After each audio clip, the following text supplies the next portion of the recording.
A finance employee at a UK company called Arup got on a video call with his CFO and 3 colleagues and approved $25.6 million transfer.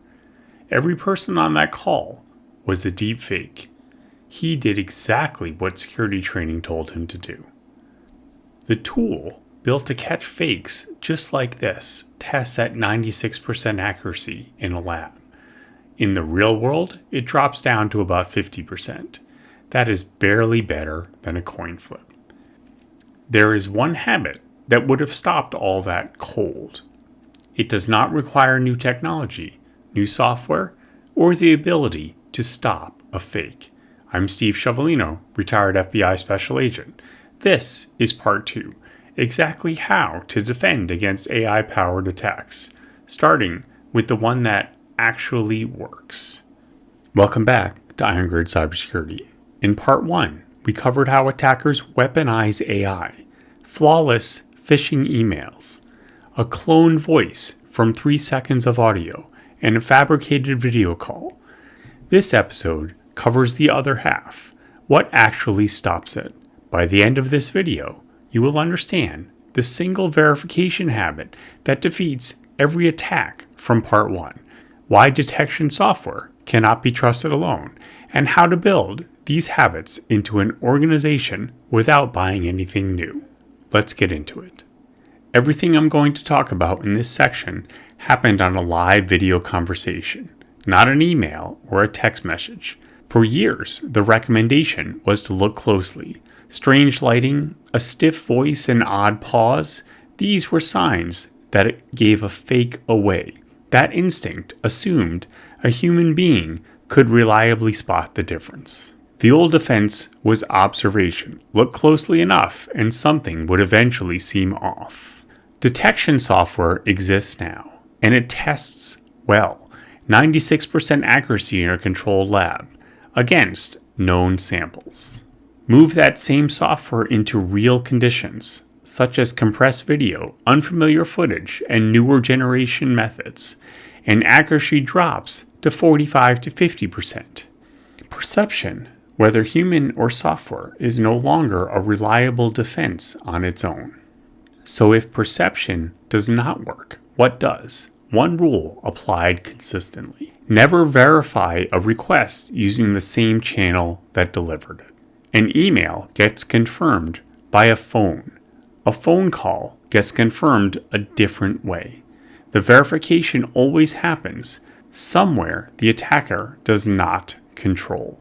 In practice, that means calling back on a number you find yourself, one from a company directory or a saved contact, never the number provided in the message itself.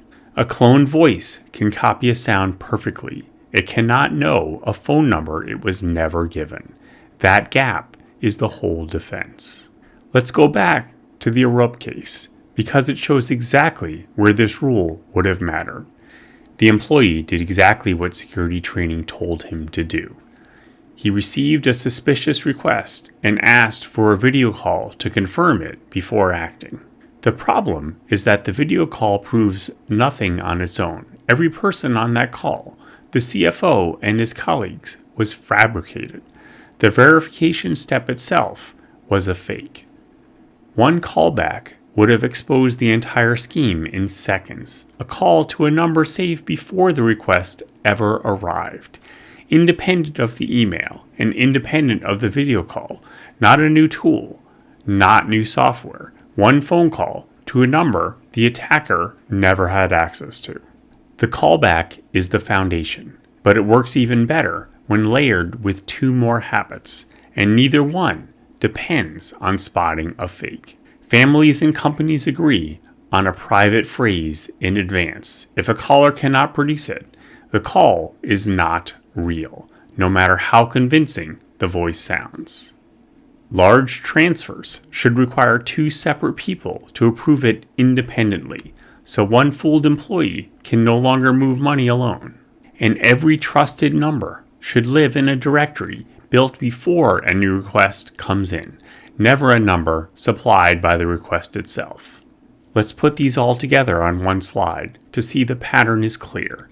video call verification and detection software both fail against a well-made deepfake. Detection software also costs money and still misses roughly half of what is supposed to catch.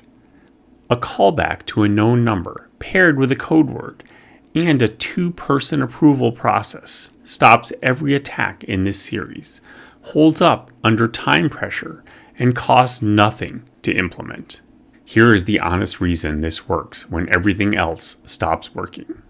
Detection tools are not enough. Even the best one drops below 50% outside a lab. A tool alone is not a plan. A callback beats a face. A voice or a face can be manufactured. A number saved before the attacker began cannot be faked by the attacker, no matter how good the technology gets. A code word is a tiebreaker. When everything else feels convincing, a private phrase decided in advance settles the question in seconds. And 4, this is the number that should motivate every organization watching. Business email compromise costs $3 billion in 2025. Most of it from a single employee acting on a single request. One required second approval closes that gap. Never verify a request using the same channel that delivered it. Call back using a number saved before the request arrived. Require 2 approvals for any large transfer. None of this depends on spotting a fake. It depends on a habit anyone can build starting today. AI changed what an attack looks like. It did not change what stops one. Next Tuesday, we shift topics entirely. The dark web, what it actually is, how personal data ends up there in the first place, and what that means for everyone, even people who have never visited themselves. I'm Steve Ciavolino. Awareness is your armor. Build your iron grid.